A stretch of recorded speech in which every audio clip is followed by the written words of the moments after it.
Hi gang, I'm Derek Garza. You know, there's nothing like watching children at play. Happy, healthy, and safe. It reminds us why it's so important for us to be good parents. But sometimes there are dangers that even good parents don't see. Hidden away from sight and often difficult to recognize. Today we will be discussing a danger that is far too real for our youngsters. A danger you might have given some thought to, but never really took seriously. Until now. We'll be hearing from some teens about this problem, as well as a few adults, so listen closely. I invite you to join us as we talk about caffeine, your kids, and you.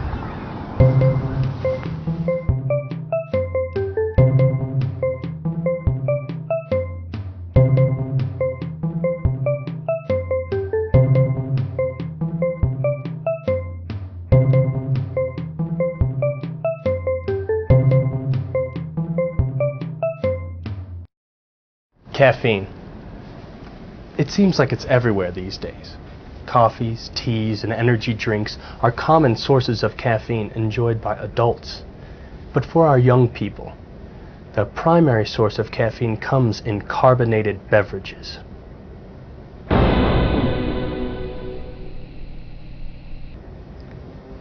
The caffeine content of many of these beverages can range from 20 to 50, 60, even 70 milligrams. Now it is important to realize that kids these days don't have to go to some shady coffee shop or cafe in order to obtain these carbonated beverages. Many of them can get them from their friends, from schools, and even from their own homes. It's just so easy to get caffeine, you know? There were always parties and the cool kids would have drinks with caffeine in them there, or whatever. Sometimes I would buy a Coke or something from a vending machine or like at a gas station. And it just kind of makes you think, you know, how it's not even a big deal to get caffeine. In such a crazy mixed up world, it's no doubt that caffeine in its many forms is readily abundant for your children to get a hold of if left unsupervised.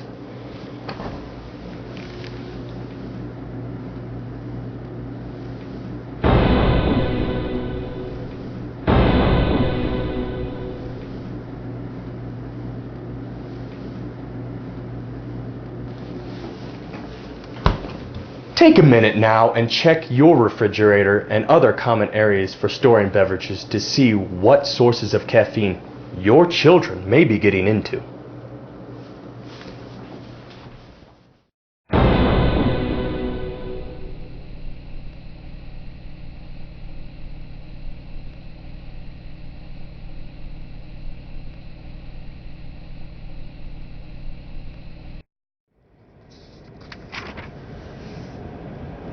So now that you're aware of how easy it is for kids to get a hold of caffeine, it is important to take a moment to look more closely at how caffeine affects the body and the brain.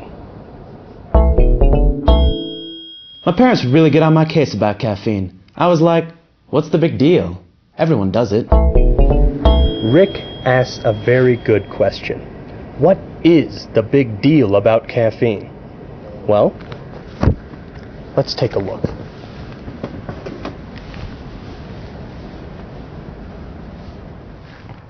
Trimethylxanthine, the chemical compound commonly known as caffeine, may just be the most popular drug on the streets. It is primarily a stimulant on the central nervous system. In moderate doses, caffeine can increase alertness, reduce fine motor coordination, cause insomnia, nervousness, headaches, or dizziness. But in higher doses, well, it can be fatal. You see, caffeine enters the bloodstream through the stomach and small intestine and begins taking effect in as little as 15 minutes after ingestion. Once in the body, caffeine will stay around for hours. It takes about 6 hours for 1/2 of the caffeine to be eliminated. This is serious stuff, folks.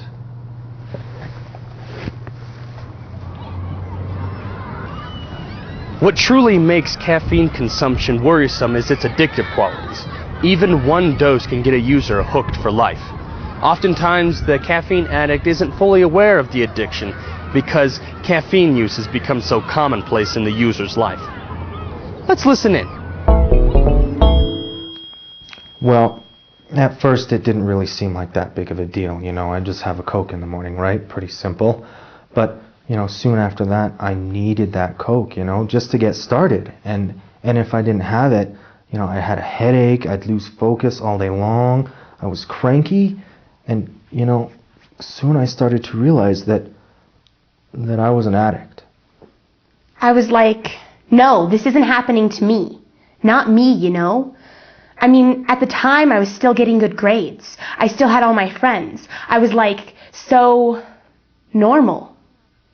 I thought, there's no way that I could be addicted to caffeine. I didn't really notice anything different at first, except maybe that I was spending more of my allowance on soda or whatever. But when I really stopped to think about it, which didn't happen very much, by the way, because my brain was always buzzing, I was carrying the stuff in my backpack just so I could sneak some between classes, just to stay alert, just to stay normal.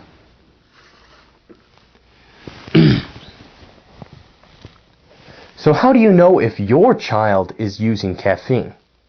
Well, the first step is just to ask directly, are you using caffeine? Be firm but understanding.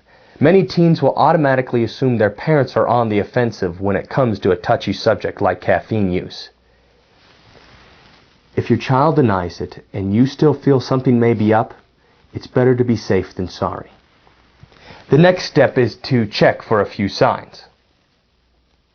Is there obvious caffeine-related paraphernalia in their room? Regular caffeine users generate a trail of containers and lids. Have they been using the bathroom more frequently than usual? A caffeine addiction typically demands an increased consumption of liquids. Has money gone missing recently? Your child may be trying to hide their caffeine habit from you, but the costs catch up to every addict eventually. In addition to these important clues, also observe your child firsthand for the effects of caffeine use. Are they irritable first thing in the morning or late at night? Do they regularly skip breakfast or are they secretive about their diet? Do they seem nervous or on edge when you pick them up from school or while they're watching TV? Of course, if you catch your child using caffeine, you'll know for sure. In any case, it is important to let your child know that caffeine is a dangerous and addictive substance and it is not allowed in your house under any circumstances. Again, being firm and clear lets your child know where you stand as to whether or not caffeine use is considered acceptable behavior.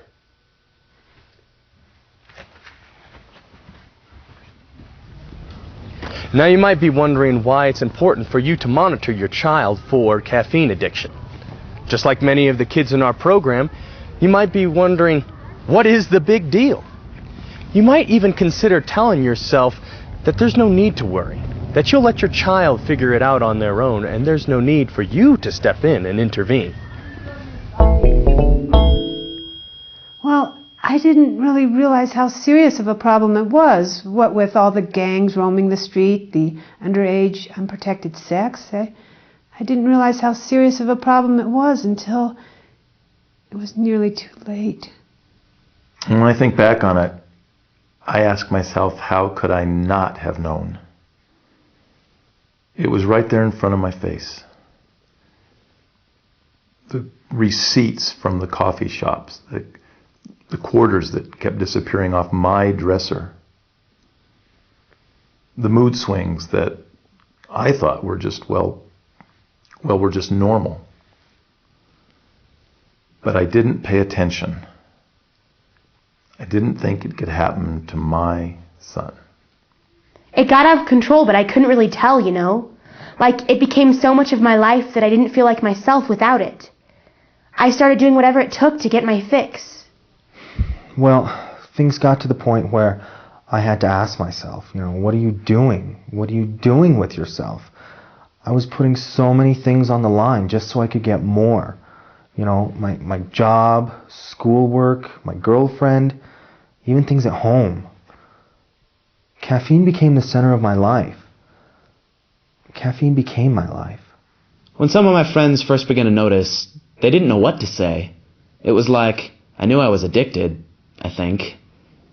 But I kept telling myself I could stop whenever I wanted to. But I didn't want to stop right now, is all. By the time I forced myself to acknowledge what was going on, it was so much worse than I'd imagined. I knew I had hit bottom when I literally had nothing left. No friends, no family, no job, no money, nothing. I'd constantly get these headaches. My palms would start to sweat and my heart would just race, just pounding inside my chest. And I couldn't sleep. I couldn't eat. I couldn't think. All I could do was do the caffeine. More and more. It was a mess. And I didn't see a way out. Now you might be wondering, where did this threat, this epidemic, come from? Isn't caffeine a naturally occurring substance? Isn't it supposed to be safe? Let's take a look at the nature of caffeine a bit more closely. Of course, caffeine has existed in any number of forms for thousands of years. Caffeine occurs naturally in the tea leaf, coffee bean, cola nut, and cacao pod. Cultures worldwide have enjoyed trace amounts of caffeine in any number of their regional dishes since before anyone can remember. But recently, caffeine has become more concentrated, more potent, and more dangerous as it is extracted and purified. At the same time, it has become more acceptable, more cool to drink caffeinated beverages. Today, it is estimated that more than 80% of American adults consume caffeine on a daily basis. The medical costs nationally are staggering.